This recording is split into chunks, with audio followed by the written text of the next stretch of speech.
Price lord Abhinav Johnson కంపెనీలో ఒకరోజు ఒక ఇంట్లో అన్న చెల్లెలు ఇద్దరు ఉన్నారు పిల్లలు. వాళ్ళిద్దరు ఏం చేశారు, ఎప్పుడు అలా చేస్తూ ఉంటారు. తన చెల్లి తన రూమ్ అంతా నిద్రలేసి నీట్గా పెట్టుకుంటూ సర్దుకుంటుంది. కానీ వాళ్ళ అన్నయ్య తన చెల్లి అటు వెళ్ళంగానే వచ్చి తన బెడ్రూమ్ని మొత్తాన్ని తన బొమ్మనంతటిని పాడు చేస్తాడు. చూడు రూమ్ అంతటి ఎంత చిందరబంద చేశాడు. కానీ తన చెల్లి రాగానే చూసి చాలా కోపం పడింది పిల్లలు. ఎందుకంటే ఎంతో నీట్గా పెట్టుకుంది కదా రూము. అలా చేయొచ్చా అన్నయ్య? కానీ ఆ చెల్లి ఏం చేసింది చూడండి పిల్లలు, ఏడుస్తూ ఉంటుంది పిల్లలు, చాలా ఏడుస్తుంది. కానీ వాళ్ళ అన్నయ్య తన చెల్లి ఏడుస్తుంటే నవ్వుతున్నాడు. అలా ఉండొచ్చా పిల్లలు? ఉండకూడదు కదా. తన చెల్లెలికి కోపం వచ్చింది. అప్పుడు చూడండి పిల్లలు, తన చెల్లెలు ఒక ఆలోచన వేసిద్ది. వాళ్ళ అన్నయ్య రోజు కిచెన్లోకి వెళ్ళి బిస్కెట్లు తింటాడు కదా, చూడండి తనలో కొన్ని తను తినేసిద్ది అనమాట. తన మధ్యన ఉన్న క్రీమ్ అంతా తినేసి ఒట్టి బిస్కెట్లు పెట్టిద్ది అనమాట. ఆ విధంగా పగ తీర్చుకుంటుంది కదా పిల్లలు. చాలా సరదాగా ఉంది కదా. అది ఇచ్చిన అన్నయ్య చూసి ఇక ఏం పని లేదని ఇంట్లో నుంచి బయటికి వెళ్ళి క్రికెట్ ఆడుకుందామని వెళ్తాడు. కానీ బయటికి రాగానే పిల్లలు, ఇద్దరు పిల్లలు ఏం చేస్తారు, తను చూసి నవ్వుతారు పిల్లలు. ఇద్దరు ఆడపిల్లలు వాళ్ళ అన్నయ్యని చూసి నవ్వంగానే ఇంట్లోకి పరిగెత్తుకుంటూ వస్తుంటే పడిపోతాడు. స్లిప్ అయ్యి అడ్డం పడి పడిపోతాడు. పిల్లలు పడిపోగానే వాళ్ళ తాతయ్య చూస్తాడు. పిల్లలు వెంటనే వాళ్ళ చెల్లి కూడా పరిగెత్తుకుంటూ వస్తుంది. ఏమైందా అని ఇద్దరు పరిగెత్తుకుంటూ వస్తే వాళ్ళ అన్నయ్య పడిపోయిన చూసి ఏడ్చిద్ది. తన చెల్లి వాళ్ళ అన్నయ్య పడిపోవడం చూసి దెబ్బ తగిలిందేమని ఏడుస్తుంది. చూసారే పిల్లలు, ఎంత కోపం ఉన్నా అన్నయ్యకి దెబ్బ తగలంగానే వాళ్ళ చెల్లి ఎంతగా ఏడ్చిందో కదా.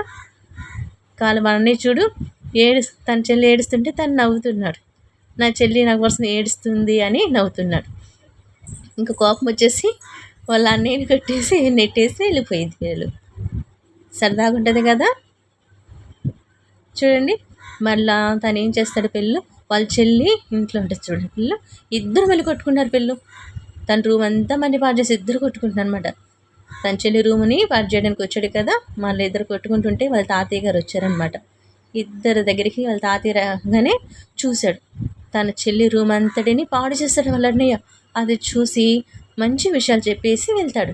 టీవీ చూడగానే ఎందుకు అలర్ట్ చేస్తానని చెప్పినప్పుడు తను టీవీ చూస్తూ ఉంటే మంచి విషయాలు బోధిస్తున్న ఒక సాధువు కనిపిస్తాడు. పిల్లలు ఎలాగుండాలి, ఏ విధంగా ఉండకూడదు అన్న విషయాలు చెప్తూ ఉంటే వింటాడు. తను తెలుసుకుంటాడు. పిల్లలు తెలుసుకుంటే తన చెల్లెలు ఏం చేసిందా అని చూడడానికి వెళ్తాడు పిల్లలు. తన చెల్లెలు బెడ్ మీద కూర్చొని రూమ్లో ఐస్ క్రీమ్ తింటా ఉంటుంది. తనకి కోపం వస్తుంది. తను ఒక్కటే తింటుందని కోపం వచ్చేస్తుంది. అలా కోపం వచ్చేసి హాల్లోకి వచ్చి టీవీ చూస్తూ ఉంటాడు.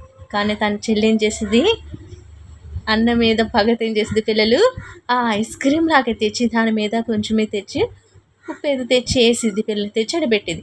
కానీ వాళ్ళ అన్నయ్య తనకంటే ముందుగా ఆలోచించి వాటర్ బాటిల్ మొత్తం అక్కడే పారేస్తాడనమాట.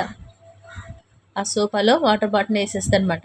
ఆ తర్వాత తన చెల్లెలు తెచ్చిన ఐస్ క్రీమ్ తినగానే అన్నకి పళ్ళు బాగా మంట పుట్టేస్తుంది. పిల్ల నోరంతా మంట పుట్టేస్తుంది. ఎందుకంటే దాని మీద కారం వేసుకొచ్చింది పిల్లలు. ఉప్పు కారం బాగా చల్లి ఐస్ క్రీమ్ లాగా తయారు చేసుకొచ్చింది. బాగుంది కదా. ఇద్దరు చక్కగా ఆడుకున్నారు. కానీ మళ్ళీ కలిసిపోయారు పిల్లలు. ఎంత అల్లరి చేసినా అన్న చెల్లెలు ఇంట్లో ఎవరైనా సరే, అన్న తమ్ముళ్ళైనా సరే ఎప్పుడు హ్యాపీగానే ఉండాలి పిల్లలు. సరదాగా ఉండాలి, ఎక్కువ సీరియస్గా పట్టుకోకూడదు. నచ్చిందా పిల్లలు? నచ్చితే లైక్ చేయండి, షేర్ చేయండి పిల్లలు.